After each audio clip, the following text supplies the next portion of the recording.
এক প্রাক্তন সেনাকর্মীর বাড়িতে দুঃসাহসিক কায়দায় চুরি। ফাঁকা বাড়ি পেয়ে বাড়ির তালা ভেঙে ভেতরে ঢুকে গোটা ঘর লন্ডভন্ড করে কয়েকদিন ধরে চুরির ঘটনা ঘটালো দুষ্কৃতীরা।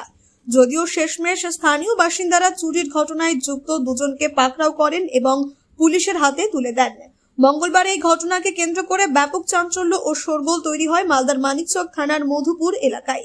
জানা গিয়েছে, ওই এলাকার বাসিন্দা নবাব আলী পেশায় প্রাক্তন সেনাকর্মী। তিনি সহ তার পরিবারের লোকজনেরা কিছুদিন ধরে কলকাতায় থাকছিলেন। এই সুযোগে বাড়ি ফাঁকা পেয়ে দুষ্কৃতীরা তার বাড়িতে ঢুকে গোটা ঘর লন্ডভন্ড করে ঘরের সমস্ত দামি দামি জিনিসপত্র, সোনা দানা এবং নগদ টাকা কড়ি হাতিয়ে নেয়। সব মিলিয়ে 25 থেকে 30 লক্ষ টাকার জিনিসপত্র চুরি গিয়েছে বলে খবর। এই চুরির ঘটনায় জড়িত দুজনকে গ্রামবাসীরা পাকড়াও করেন। পরে তাদের তুলে দেয় পুলিশের হাতে। পুলিশ গোটা ঘটনা খতিয়ে দেখতে তদন্ত শুরু করেছে বলে জানা গিয়েছে।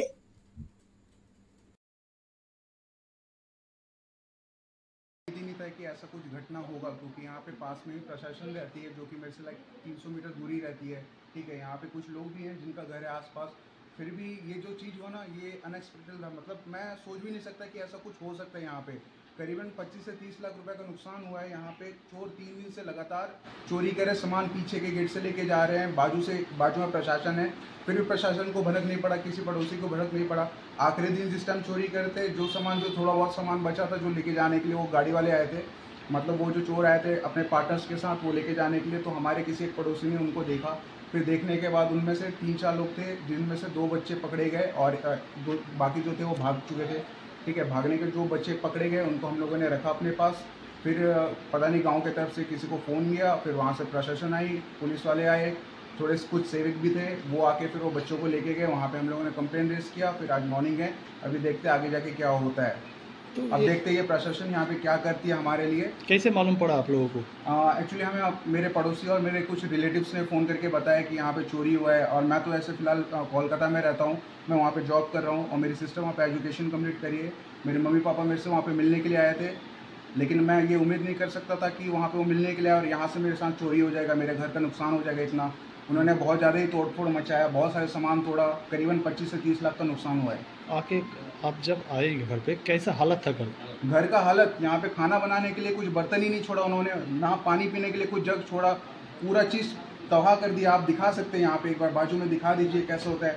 सारे नल निकाल के लेके चले गए, टैंक से कुछ भी पानी नहीं आ रहा है पीने लायक का। मतलब ऐसा किया ना स्थिति भाई, मैं कुछ बता, कोविड से भी बदतर स्थिति हो गई एकदम, कुछ बोलने लायक नहीं है ये चीज़। क्या उम्मीद करते हैं प्रशासन से? उम्मीद तो बहुत कुछ करता हूँ, बट प्रशासन अगर कुछ काम करे तो फिर वो उम्मीद हो सकता है। अगर प्रशासन कुछ काम ही ना करे तो उम्मीद क्या किस चीज़ का हो।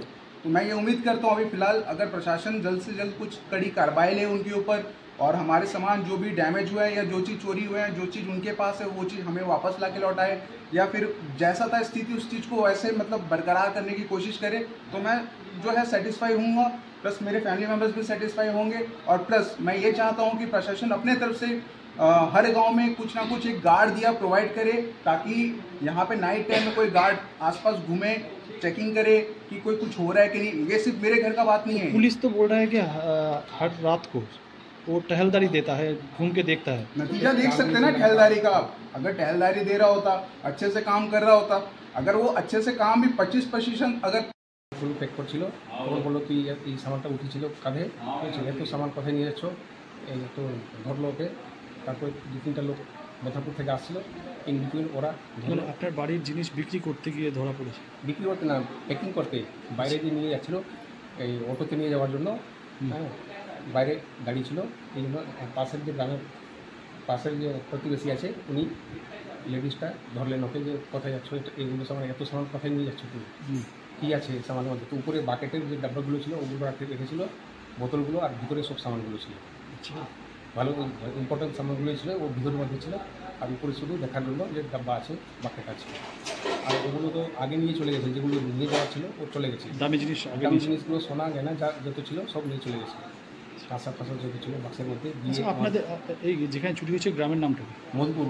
আচ্ছা, মধুপুরের পাশেই তো একটা পুলিশের ক্যাম্প আছে, যেখানে পুলিশরা থাকে, থানায় ডিফেন্সের আছে না, মানিকচক কলেজ আছে, ওখানেও পুলিশ, ওখানে র্যাফের একটা টিম থাকে। তারপরেও পুলিশ নজরদারি চালাচ্ছে এলাকায়, তারপরেও একজন সেনা কর্মীর বাড়িতে কীভাবে চুরির ঘটনা? ওই তো পুলিশ তো প্রপার ডিউটি যদি করে, 25% ডিউটি যদি করে, তাহলে এগুলো হতো না। এগুলো ঘটনা হতো না। তাহলে কি পুলিশ আর ডিউটি করছে না? শুনতে পেয়েছি, আমাকে যে গ্রামের লোকগুলো বললো যে ও ড্রাগস খেয়েছিল, ট্যাবলেট ছিল ছেলেটার কাছে। যখন তারা ধরেছে তখন ট্যাবলেট খেয়ে নিয়েছে আর মনে হচ্ছে অজ্ঞান হয়ে গেছে, কিছু স্বীকার করছে না। তারপরে পুলিশ ডান্ডা দেওয়ার পরে কিছু স্বীকার করেছি যে আমি ওখানে সামান পাঠিয়েছি, আমার বাবার কাছে দিয়েছি, ছোটো ছেলে করেছিল, আর ওখান থেকে ঠিক না।